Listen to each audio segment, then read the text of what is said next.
Hello po mga kabayan, kumusta po kayo? Magandang buhay. Welcome po muli sa aking YouTube channel, Analisa Reality Vlog. Shoutout po kay Ka-Business Official, Papa Dins TV, and Ka-Business Family. Sa akin din po mga kasamahan, mga reactors, shoutout po sa inyo at saka sa mga kaguwangs. So yung reaction ko po ngayon, dito po sa Ka-Business Official. Meron pong naging upload sa Pinuno Ka-Business. Ito po yung time na pumunta sila doon sa bahay nila Junjun at Bay Papaya kasi nga napansin nila si Bay na mayroon na namang problema. So, ito, may mga portion po dito akong bibigyan ng reaction. Pakikinggan ho natin kung ano yung mga sinabi ni Pinuno Ka-Business. So, magkakaputol-putol po ito. Yung mga hindi pa ho nakakapanood sa naging upload na to ni Pinuno, puntahan nyo lang po sa kanya YouTube channel kasi 24 hours naman na po ang nakalipas. Nandun ho siya. So, ito, pakinggan muna natin kasi ibibigay ko rin po ang aking opinion patungkol dito sa mga babanggitin ni Pinuno Ka-Business at sa kanila Bay Papaya at Junjun. Kasi ako malaki masyado pa sa screen. Sabi ka, huwag yung hindi ko makausapin kasi ayaw ko ng gano'n. Kahapon, sana kami parang mag-date pa kaya anniversary, maraming kahapon. Ayaw kagabi nag-live ako, nalaman ko lang kay Nika yung tungkol sa inyong anniversary. Kasi si Nika nag-aantay sa inyo dahil nga magsisilip. Okay, so una, syempre, Junjun at saka Bay Papaya, belated happy wedding anniversary. So 2 years na sila. Sabi nga ni Pinuno Ka-Business, 2 years na naglulukuhan. So ibig sabihin, kahit may anak na sila, 2 taon pa lang na nakakasal dyan sa puder ng Ka-Business Official. Itong mag-asawa na to. So belated happy wedding anniversary sa inyong dalawang couple.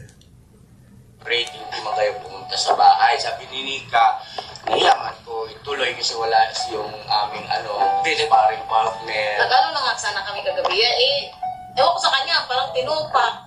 Ayan nga. Nilakad ko yung galing sa Jollibee papunta dito kasi sa sobrang inis ko sa kanya ba. Gusto mo ba?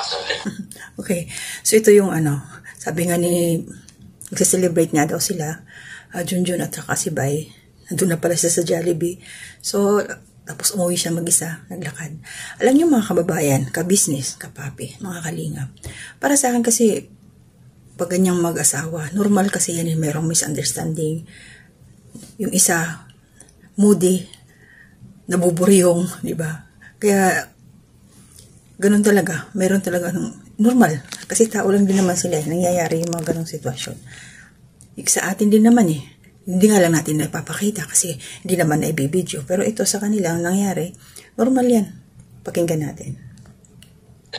Yung naiinis talaga ako, sabi ko, ayaw kasi siyang patulan. Kaya ginawa ko, umalis ako. Sabi ko, bahala ka dyan. Hindi ko na pinalo pa Okay.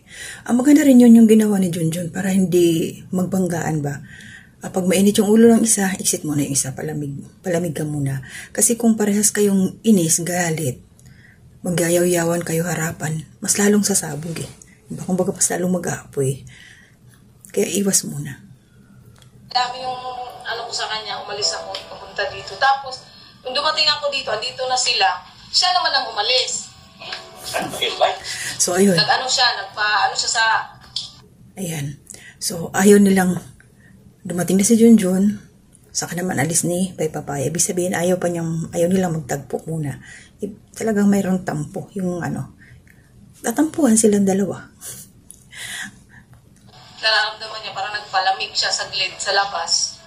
Bumalik din naman. So, dito ka nag-ibigit na laki-laki mo pa naman. Sabi ko sa kanya, dapat pagka ganyan na may ka sa akin, magsabi ka. Hindi yung ganyan, hindi mo ko kakausapin. Tapos, pag sinabi ko nang mag-vlog ka, hindi ka na... Wala sa mood. Oo, wala sa mood.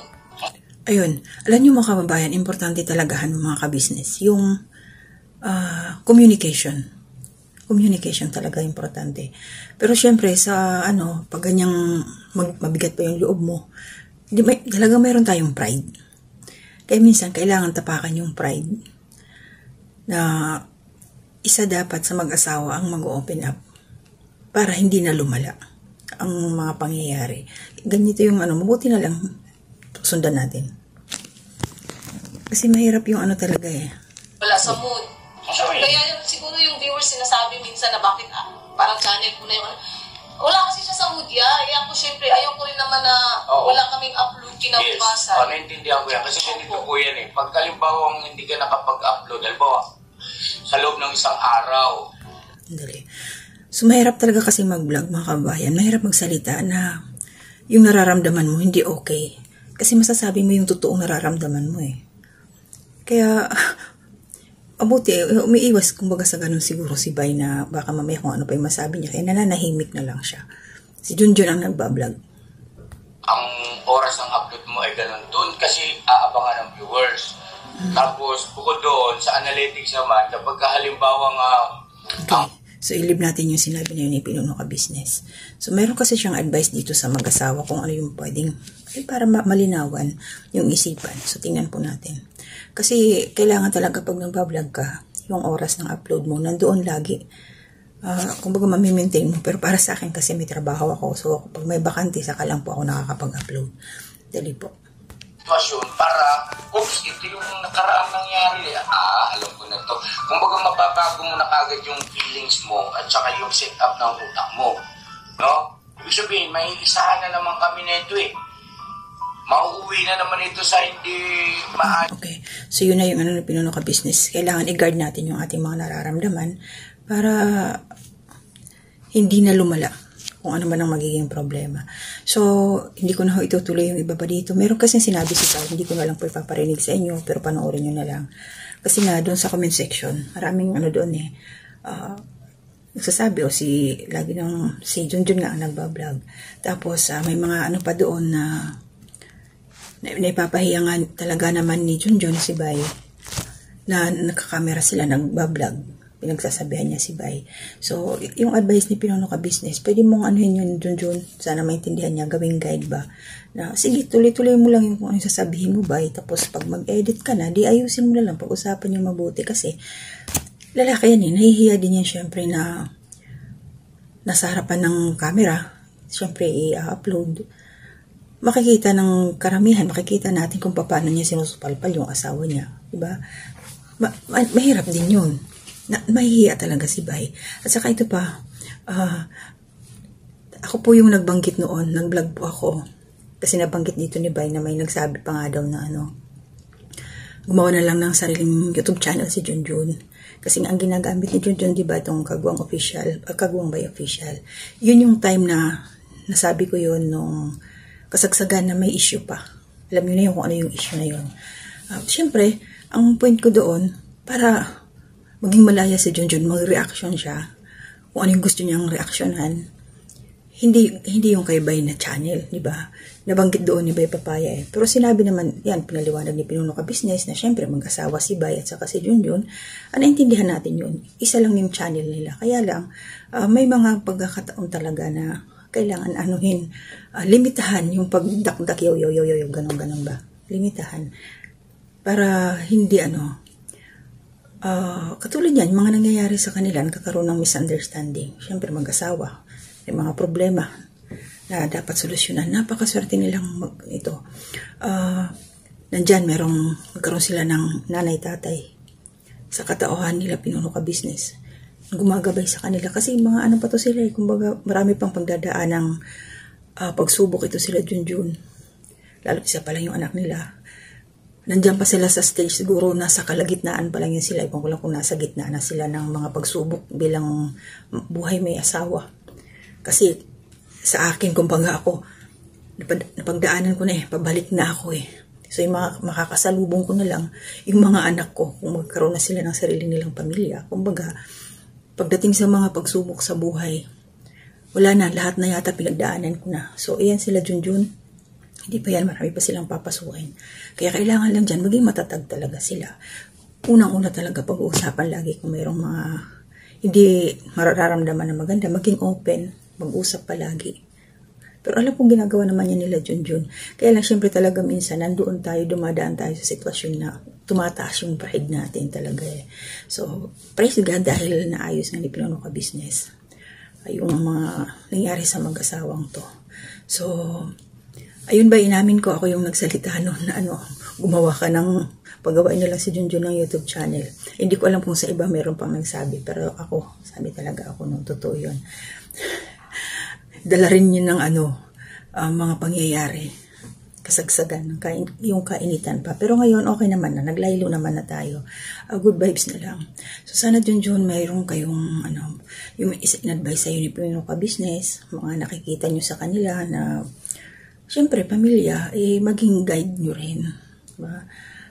At saka, sa comment section, nagkataon lang siguro ng mga kababayan, mga ka-business, no, na nakita natin na magulo pa yung bahay nila, Junjun. Nagpapahinga siguro pagod, hindi pa nakapagligpit, hindi pa nakapaglinis. Hindi naman sa lahat ng oras ganun magulo. Nakikita ko naman pag may mga vlog sila. Ay, syempre meron tayong araw na walang ganang kumilos. Nagkataon no, ayan, surprise visit. So, nakita talaga yung itsura ng bahay nila. Makalat yung mga damit, lahat, kung ano yung mga ano doon. Pero, hayaan na lang natin kasi sila naman yun doon sa loob. Diba? So, yun lang yung reaction ko ngayon. Hindi huwag muna ako magsa-shoutout. Mag-schedule po siguro ako mga kabayan, mga ka-business. Tingnan ko po pag Sunday, alas 6 ng hapon sa Pilipinas, kung makakapag-live po ako. Bukas po yun, titingnan ko po. Magiging regular po siguro yun. Pag-pray nyo lang po kung magagawa ko. Kasi doon po ako magsa-shoutout. Yung mga nakikita ko po sa comment section na mga nagko-comment, dyan ko po sasabihin, dyan ko po babasahin yung mga komento ninyo. At the same time, yung mga na-upload nila Pinuno Ka Business na hindi ko pa nare-reactionan dahil nga sa kakulangan ng aking oras, ay pwede ho natin itakil doon. Mga paapyaw lang. Mga reaction ko sa bawat video nila, pwede kong i-reaction doon. Lalo't nag-reaction na rin po ako sa Kalingap. Yan. So maraming salamat po sa inyo. Ayun, basta mag-ingat lang po tayo palagi. Nakikita natin yung panahon ngayon. May mga hindi magagandang pangitain sa kalangitan. Kaya mag-pray ho tayo. Gumawa ho tayo ng kabutihan.